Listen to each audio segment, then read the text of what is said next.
जीवन बने मंगल मंगल हो,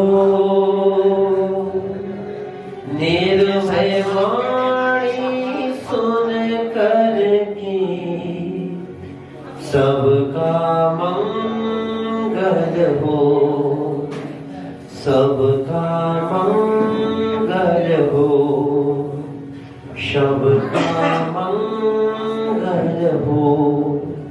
आइए ज्ञान की गंगा में डुबकी लगाएं, अपने पाप कर्मों को दूर भगाएं। सकल दिगंबर जैन समाज सदर मेरठ उत्तर प्रदेश भारत की ओर से आचार्य भगवत के चरणों में तेरी बार नमोस्तु करते हुए और जो भव्य आत्मा यूट्यूब दिव्य वाणी चैनल के माध्यम से इसका आनंद ले रहे हैं, उन समस्त भव्य आत्माओं की ओर से गुरुदेव के चरणों में तेरी बार नमोस्तु करते हुए इस कार्यक्रम से जोड़ रहा हूँ जिसका नाम है आपके सवाल गुरुदेव के जवाब। आज का पहला प्रश्न लेकर के हमारे बीच में बड़ी विशालता के साथ उपस्थित हो रहे हैं श्रीमान विशाल कुमार जी जैन, साकेत, मेरठ, उत्तर प्रदेश, भारत। आए और आकर के आज का अपना पहला प्रश्न करें कि जब कुंडलपुर में पंचकल्याण प्रतिष्ठा महोत्सव चल रहा था तो वहां पर सुधा सागर जी महाराज जी ने सभी के लिए ये संदेश दिया था कि जितने भी लोग या मंदिर कमेटियां हैं या शावक लोग हैं अपने मंदिर अगर सारा दिन खोल सके हैं, 24 घंटे खोल सके हैं तो उनको खोलने चाहिए। उन्हीं से प्रेरणा लेके हमने साकेत नगर में मेरठ में जो नया जैन मंदिर बना है वो सुबह के 5:30 बजे से लेकर रात्रि 9:30 बजे तक लगातार खुला हुआ रहता है सभी लोगों को दर्शन देने के लिए। लेकिन उसका महत्व क्या है वो हम उनसे नहीं समझ पाए थे, ना वो बता पाए थे उस टाइम पे, क्योंकि कार्यक्रम बड़ा सीमित था।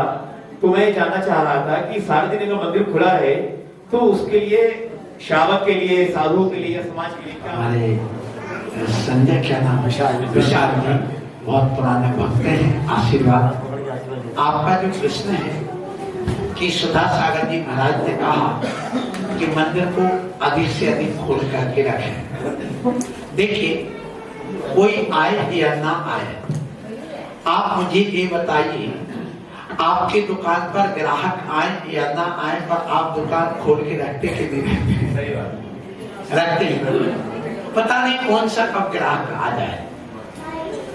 और मान लो आपने 12 बजे बंद कर दिया, कोई की ट्रेन लेट हुई है, 1 बजे आया, उसको दर्शन नहीं मिला है, आप बंद करके बैठे हैं, तो उससे आपको दर्शनावली कर्म का बंद होगा।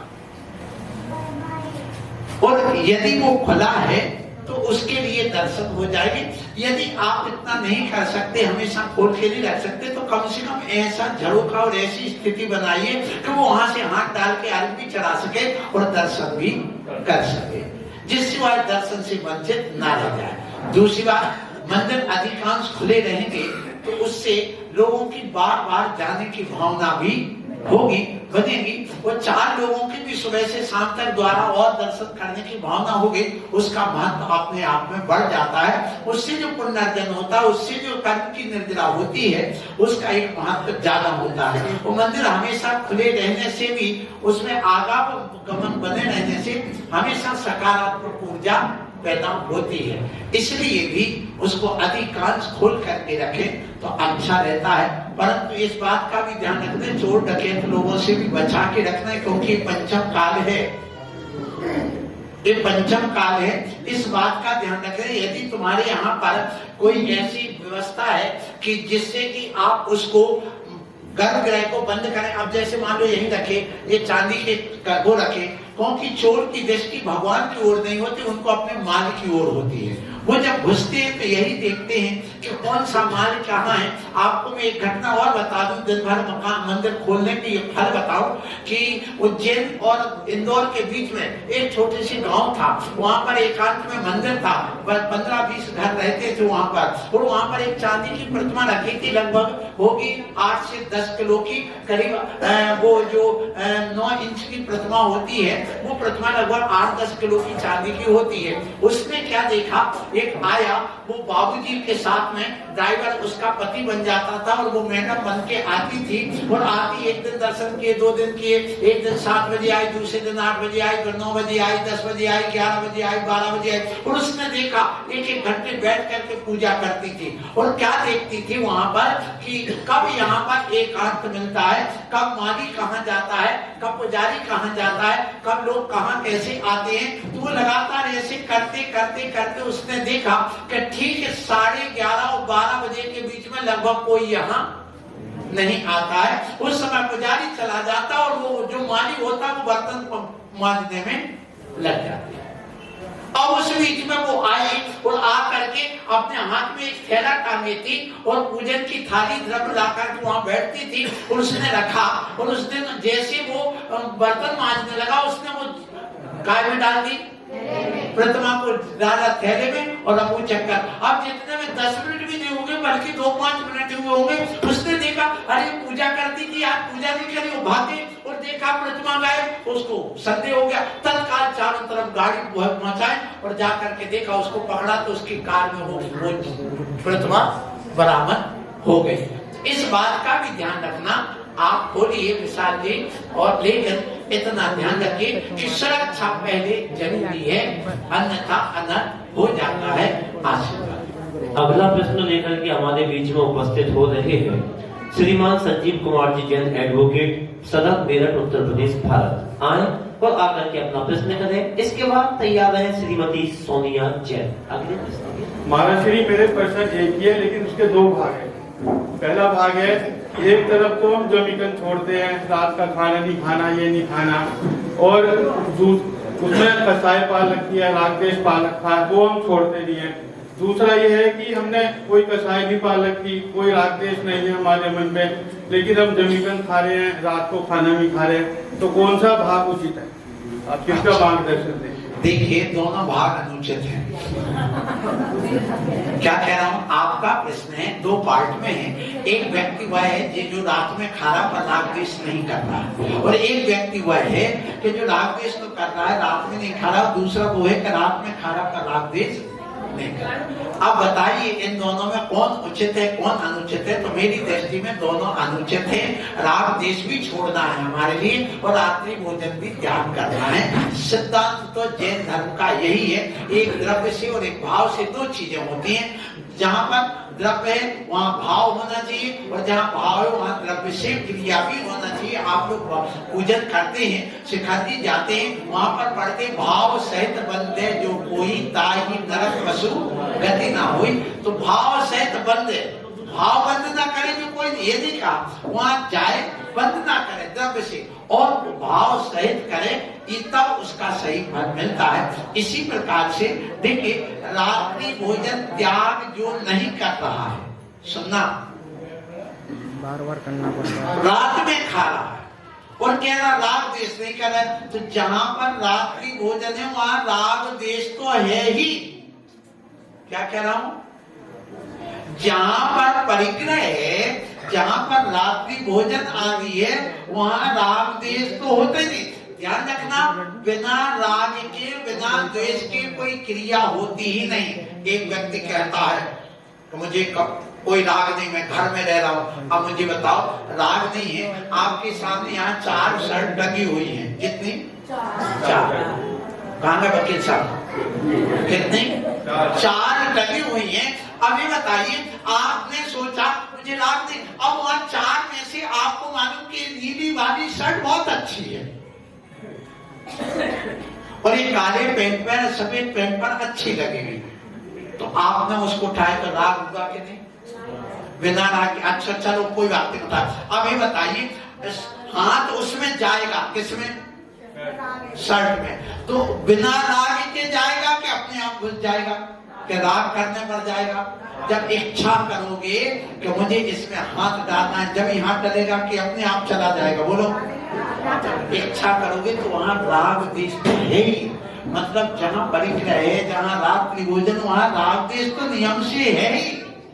लेकिन रात्रि भोजन त्याग करने के बाद राग द्वेष छूट भी सकता है और नहीं भी छूट सकता है। इसलिए रात्रि भोजन त्याग करना ज्यादा उचित है, क्योंकि जहां पर रात्रि भोजन है वहां राग द्वेष तो है ही, लेकिन रात्रि भोजन छोड़ने पर राग द्वेष छूट भी सकता है। इसलिए पहले संकल्प पूर्वक द्रव्य से आपको त्याग करना ही पड़ेगा।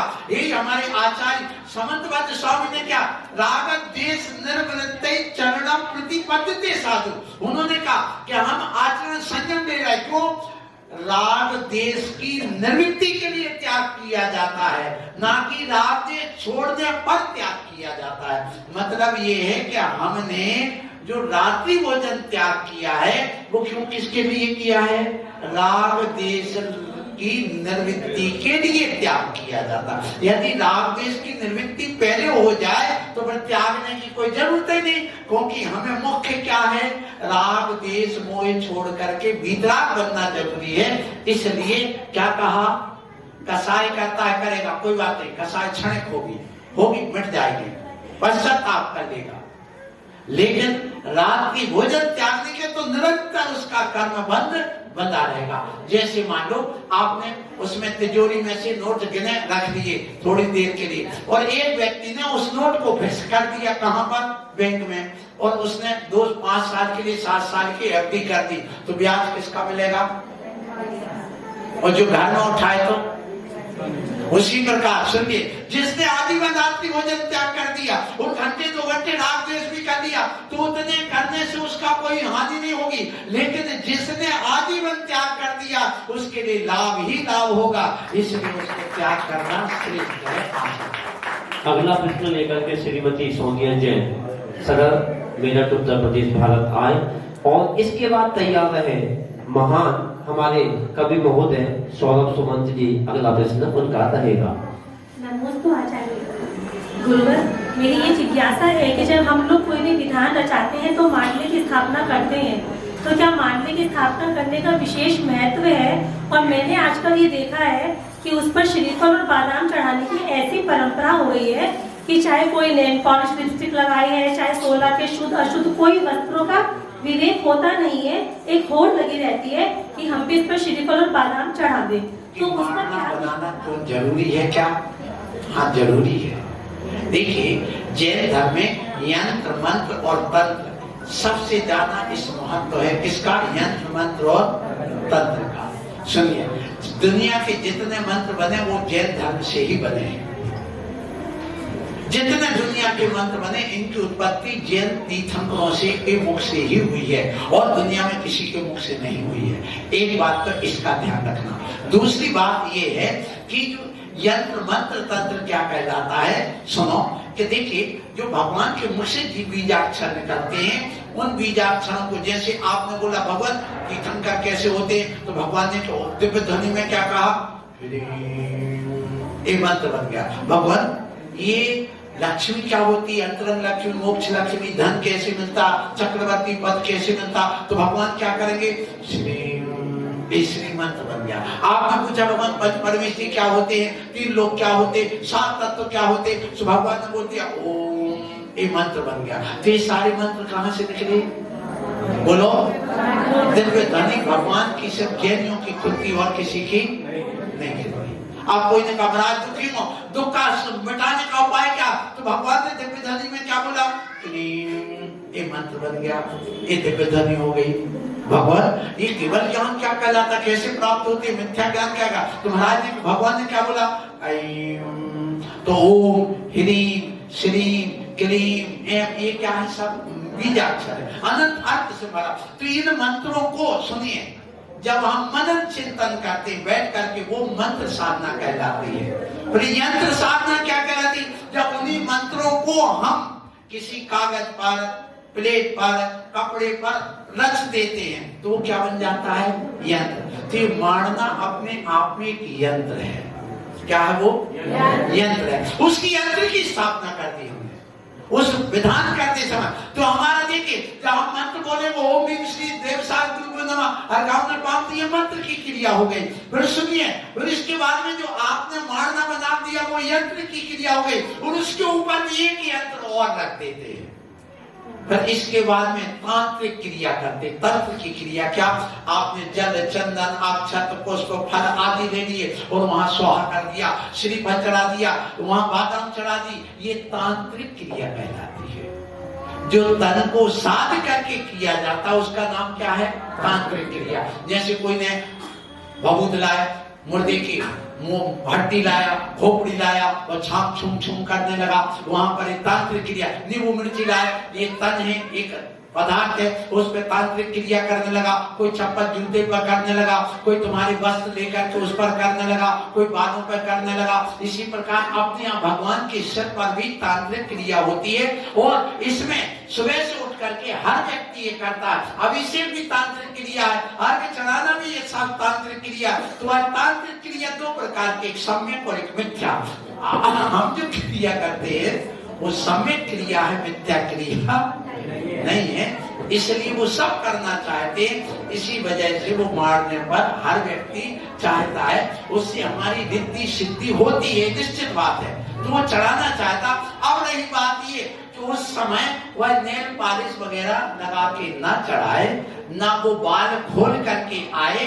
ध्यान रखो, दो स्थान ऐसे होते हैं जहां पर पैरों में जूते चप्पल नहीं होते हैं और सिर खुला नहीं होता है। वो है एक चौका भोजनशाला जहां पैर में जूते चप्पल नहीं होना चाहिए और सिर खुला नहीं, और दूसरा मंदिर जहां पर सिर खुला हुआ नहीं होना चाहिए और पैर में जूते चप्पल नहीं होना चाहिए। जूते चप्पल तो उतारा है लेकिन सिर खोल करके बैठ गए, ये गलत है। क्योंकि इसमें बताऊंगा अभी नहीं, नकारात्मक ऊर्जा कैसे प्राप्त होती है, इसका प्रभाव क्या पड़ता है। ये वितरागता का स्थान है, ये पूजन धर्म का स्थान है।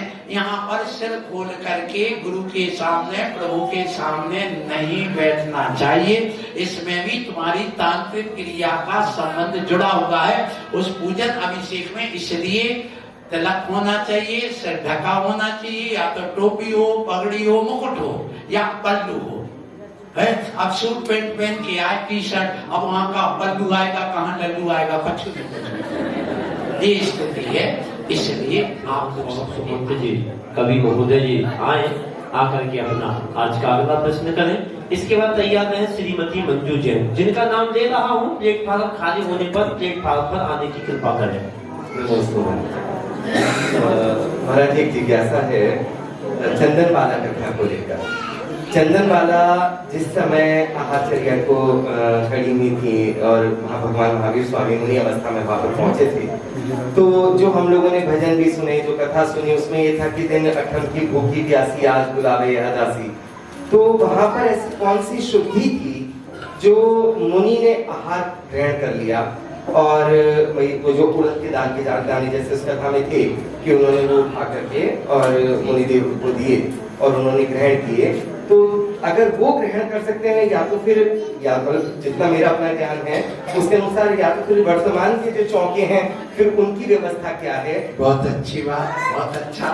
देखिए हमारे सुमन, सौरभ सुमन कवि जो दुनिया में छाए हैं, आशीर्वाद मेरठ का नाम रोशन कर रहे हैं। और इनकी श्रीमती अनामिका जी हैं कि गायब है, सुनिए, आशीर्वाद है। आपका प्रश्न है कि भगवान महावीर स्वामी को जब वो मुनि अवस्था में थे उस समय चंदनवाला ने पड़गाया और उस समय उन्होंने वो जो कोदों कहिए या उड़द के दाल कहिए, छिलके कहिए, कुछ भी कहिए, उनको दिया।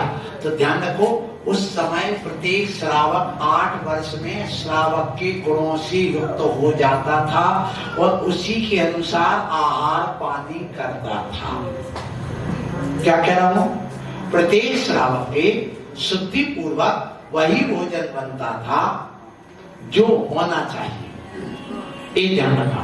तो जो चंदन वाला थी वो तो शुद्धि ही भोजन करती थी, अशुद्ध नहीं करती थी। ध्यान रखो, भले उसको कुछ भी मिल जाए और वह प्रभु का स्मरण करके ही करती थी। भले उसके लिए अब कोई गरीब है, ठीक है, फटाफट पुराना कपड़ा पहले, कोई बात है। तो पहले श्रावक के घर में पूरी श्रावक की क्रिया के अनुसार ही आहार पानी बनता था, उसी हिसाब से वही करते थे। वहां पर 8 वर्ष अंतर मुहूर्त में श्रावक के अष्टमूल गुण धारण कराए जाते थे, ये भी ध्यान रखना। तो उस समय उनके यहाँ पर शुद्धि थी, अशुद्धि नहीं थी, एक बात। और यदि अशुद्धि है भी, चलो मान लो कि उसके पास अशुद्धि है, तो वह इतनी त्यागी वृत्ति होकर के, चंदन वाला इतना विवेकी और ज्ञानी होकर के भी वह ऐसा भोजन नहीं कर सकते। एक बात ध्यान रखना। तीसरी बात और सुनिए, यदि वहां पर आते हैं और पड़गाहन करके मुनि महाराज को वहां ले गए। तो अकेले उसने नहीं कराया, जैसे आपके चौके में पड़गाहन हो जाता किसी मुनिराज का, तो सब लोग आसपास के जाते कि नहीं, इकट्ठे होते कि नहीं। जब तक वो वहां आ गए, आकर के मुनि महाराज को पड़गा करके पूजन आदि की उसने शुद्धि करके अपना कर लिया, और भी आ गया। और जो भोजन था वो शुद्ध वहां पर उनके लिए, तो क्योंकि पहले कुएं का पानी था, नल का पानी तो था ही नहीं। अब सबसे बड़ी समस्या तो कुएं के पानी की आती है। फिर दूसरी बात, श्रावक को चक्की का नहीं, घर का पिसा हुआ होता तो वो पिसने का सवाल ही नहीं, क्योंकि उबले हुए थे। शांति सागर जी महाराज ने कितने वर्ष तक सिर्फ दीक्षा लेने के बाद दूध में उबला हुआ चावल ही खाया है, रोटी वगैरह नहीं खाई। क्यों? क्योंकि लोगों को आटे दाल वगैरह की मर्यादा का ज्ञान नहीं था। तो वो क्या कहते थे कि देखो चावल को धो करके श्रावक बनाते ही है, और दूध लिया, चावल उबाल दिया, तो वो अपने आप प्राशक हो गए, आटे वाटे की मर्यादा का कोई प्रश्न ही नहीं रह गया। ऐसा कर दिया। इसी प्रकार से वहां पर शुद्धि थी, रहना चाहिए। और आज भी श्रीमती मंजू जैन उपस्थित हो रही है। इसके बाद अगला प्रश्न रहेगा श्रीमती बीना जैन, जिनके नाम ले रहा हूँ। नमोस्तु नमोस्तु नमोस्तु नमोस्तु। महर्षि, मेरा प्रश्न गृहस्थ जीवन से संबंधित है कि माइक बंद है, किस कर्म के उदय से गृहस्थों की वंश वृद्धि नहीं हो पाती है, और इस कर्म को दूर करने के लिए क्या उपाय किया जाए? देखिए, आपका प्रश्न है कि वंश वृद्धि किस कर्म के उदय से नहीं होती है। तो हमारे आगम में कहा है कि जो व्यक्ति अपने अंगोपांग का छेदन कराते हैं, अर्थात परिवार नियोजन कराते हैं, गुप्तांगों का छेदन कराते हैं, और इसके अलावा इनकी अप्राकृतिक रूप से उपयोग करते हैं, उनकी संतान वृद्धि नहीं होती है, नपुंसकता आ जाती है, नारी की ट्यूब बंद हो जाएगी और उनके यहाँ संतान नहीं हो पाती है। मूल कारण यह है, इस जन्म में ना सही प्रभाव में मिलता है, अपनी अपनी करने का। जैन दर्शन में परिवार नियोजन तो है ही नहीं। सतखंडा का उठा लो, कर्म कांड उठा लो, जीव कांड उठा लो, वहां एक ही बात कही गई है, सुन लो। जब ये प्रश्न रखा है तो, यदि तुम्हें वंश वृद्धि नहीं करना है, आज तो वैसे नहीं करना वंश वृद्धि, कौन चाह रहा है कि लड़का 30 35 साल तक। अभी मुझे कोई ने बताया था, अभी 40 साल की लड़की कुंवारी बैठी है। कितने साल की? वो शादी, अभी तो बोले शादी नहीं, मैं 42 साल की नहीं, 40 साल की नहीं, 52 साल में शादी कराऊंगी। अब सोचिए, ऐसी सोच वालों को सोचना चाहिए। स्पष्ट लिखा हुआ है कि परिवार नियोजन जैन दर्शन का पाप है, बहुत बड़ा। आप अधिक से अधिक फसल चाहते हो, अधिक से अधिक व्यवसाय चाहते हो, आप अधिक से अधिक गाय बछड़े के वो चाहते हो, मुर्गी पालने वाले अधिक से अधिक अंडा चाहते, इंजेक्शन लगा लगा के चाह रहे, और तुम मतलब जिनकी यहाँ बच्चे होने की योग्यता भी है, वे भी बच्चे नहीं चाहते। कितना बड़ा पाप कर्म का उदय है, बच्चों को नहीं चाहना। हमारे यहाँ एक ही बात कही है, या तो ब्रह्मचर्य से रहिए, और जो व्यक्ति, जो महिला विषय भोग तो चाहती है पर संतान वृद्धि नहीं चाहती, संतान नहीं चाहती, उसको सीधा सीधा वेश्या की उपमा है। किसकी? आप बोलिए, आपको बुरा लगेगा, लेकिन आगम तो यही कह रहा है। या तो आप संयम से रहे, अब आपको बच्चे नहीं थे, आप परिवार नियोजन मत करो, आप प्राकृतिक रूप से उसको बंद मत कराइए, किसी प्रकार और उपयोग मत करिए। हमारे आगम में 5 ब्रह्मचर्य व्रत की बात कही, पढ़िए आप। जहां देखो वहां पर 15 दिन आप ब्रह्मचर्य का पालन करिए, आपको कोई संतान की वृद्धि नहीं करना, 15 दिन संयम रखिए। एक डॉक्टर ने तो अभी खोज की है, लेकिन जैन दर्शन तो पहले से कहता है कि आपके जो अंडाणु बनता है, उस अंडाणु परिपक्व होने की और उसमें गर्भ धारण करने की क्षमता मात्र 15 दिन के लिए रहती है, उससे ज्यादा नहीं होती। किसी डॉक्टर से पूछ लो, क्योंकि मैं यहाँ ये बातें सब खोल के नहीं बता सकता हूँ, इतनी कहने के लिए भी कलेजे में ताकत चाहिए बोलने की, ये भी ध्यान रखना। इसलिए आप उतने दिन के लिए ब्रह्मचर्य रखें, आपको कोई भी निरोध लेने की जरूरत नहीं है, बस अपना ही संयम में पालन करो, आपको संतान वृद्धि होगी। अन्यथा ये संतान वृद्धि नहीं होकर के स्पष्ट लिखा है अपने कर्म कांड जीव कांड आदि में कि जो व्यक्ति अपने गुप्तांगों का छेदन भेदन कराता वो नियम से अगले भाव में नपुंसक ही होता है। क्या कह रहा हूं? नपुंसक ही होता है, इसमें कोई संदेह नहीं है। फिर भी ये जैनियों ने नहीं माना और जो मन में आई सो करते गए और आज भी करते चले जा रहे। आज भी मेरी बात नहीं मान रहे, आगम की बात नहीं मान रहे, आगे जाके पश्चाताप ही हाथ लगेगा। इसलिए जो वंश वृद्धि चाहते हैं वो ये क्रिया ना करें, संयम का पालन करें। और भी कई उपाय हैं। आप श्रीमती बीना जैन उपस्थित हो रही है, आए और आकर के आज का अंतिम प्रश्न करें।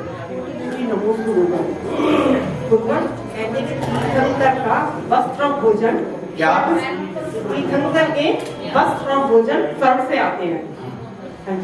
तो स्वर्ग से आते हैं तो देव लाते हैं और देव असंयमी होते हैं, तो इस पर सुनिए, बहुत अच्छा प्रश्न है। देखो, ये जो स्वर्ग से वस्त्र और भोजन आता है, ये असंयम की अवस्था में ही आता है। जब तीर्थंकर जन्म लेते हैं तो वो संयमी नहीं होते उस समय।